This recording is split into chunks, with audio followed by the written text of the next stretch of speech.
नमस्कार दोस्तों, काला साई के एक और नए डरा देने वाले एपिसोड में आप सभी का स्वागत है।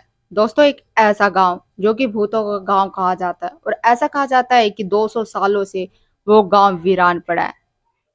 वहां के जो लोग थे उन्होंने उस गांव को श्राप दिया कि वो गांव कभी भी नहीं बचेगा। आखिर कौन सा वो गांव, क्या राज दफन है उस राजस्थान के उस कुलधरा गांव में, जिसे दी विलेज ऑफ गोस्ट के नाम से भी जाना जाता है।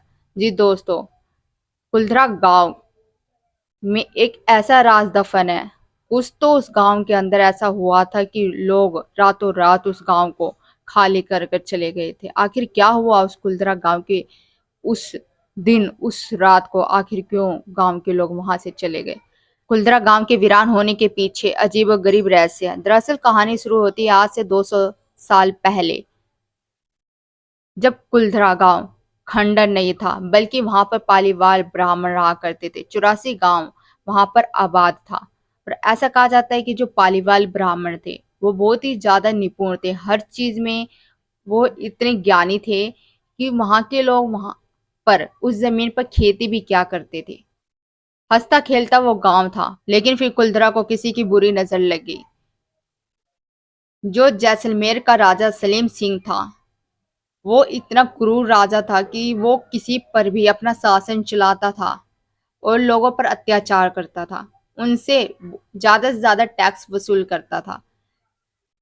यानी जो वो राजा था उसकी नीयत भी बहुत ही ज्यादा खराब थी। वो मतलब हर लड़कियों पर बुरी नजर डालता था। एक दिन दीवान सिंह, जो जैसलमेर का राजा है, सलीम सिंह, उसकी नजर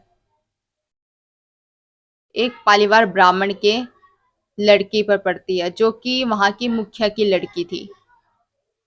और उसने ये तय कर लिया कि वो उस लड़की को पाकर ही रहेगा, उसके लिए चाहे कुछ भी करना पड़े। उसने वहां के पालीवाल ब्राह्मणों को धमकी दी कि इस लड़की के साथ मेरी शादी हो जानी चाहिए, लेकिन वहां के जो पालीवाल ब्राह्मण थे उनको ये सब मंजूर नहीं था। वहां के लोगों को अपनी इज्जत बहुत ही ज्यादा प्यारी थी, अपना आत्म सम्मान बहुत ज्यादा उन्हें प्यारा था।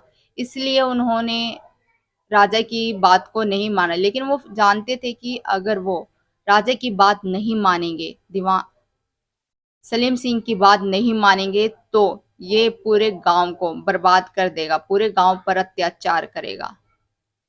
इसलिए उन्होंने डिसाइड करा, जो गांव के लोग थे उन्होंने ये डिसाइड करा कि वो एक मंदिर के सामने बैठकर पंचायत बिठाएंगे। वहां पर 84 गांव के जो लोग थे उनसे बातचीत की गई और ऐसा उन्होंने कहा कि उस गांव को वो रातों रात खाली कर देंगे, क्योंकि बात पालीवाल ब्राह्मण की लड़की पर आ गई थी और वो नहीं चाहते थे कि उनकी इज्जत को कोई ठेस पहुंचे। इसलिए उन्होंने उस गांव को रातों रात खाली करने का फैसला करा।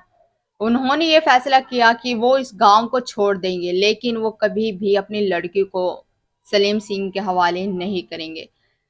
तो उस रात को वो जो गांव के लोग थे उन्होंने जो हो सका, जितने जरूरतमंद जो भी सामान थे वो अपने साथ ले गए। जो भी उन्हें रास्ते में चाहिए था वो सब अपने साथ ले गए और रातों रात उस गांव से 84 गांव खाली हो गया।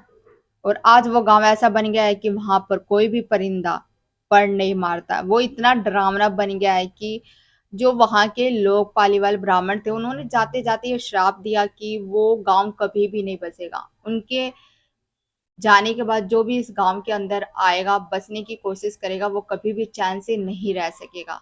और इसलिए वहां के कुछ लोग जो घूमने के लिए जाते हैं उन्हें ऐसा महसूस होता है कि उनके पीछे कोई चल रहा है। किसी औरतों की चूड़ियों की खनखनाहट उन्हें आती है। कारों पर किसी बच्चों के पंजों के निशान दिखाई देते हैं। और कई ऐसे हैं वहां पर रहस्य जो कि लोगों को डरा देता है।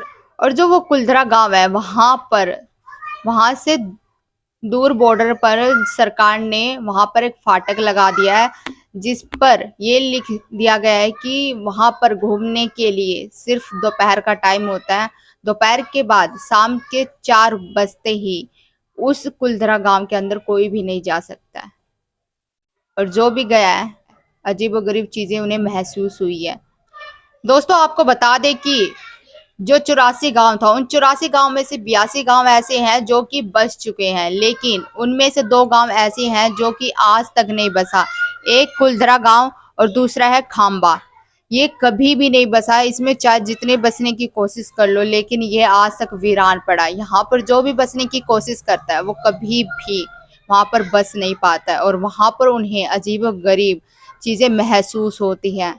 तो दोस्तों, आपका क्या राय है कुलधरा गांव के बारे में? अगर आपको भी कुछ पता है कि कुलधरा गांव के पीछे वीरान होने का आखिर असली कारण क्या था, तो कमेंट में जरूर बताएं। दोस्तों, मिलेंगे एक और नए हॉरर स्टोरी में। तब तक के लिए आपका बहुत बहुत धन्यवाद दोस्तों।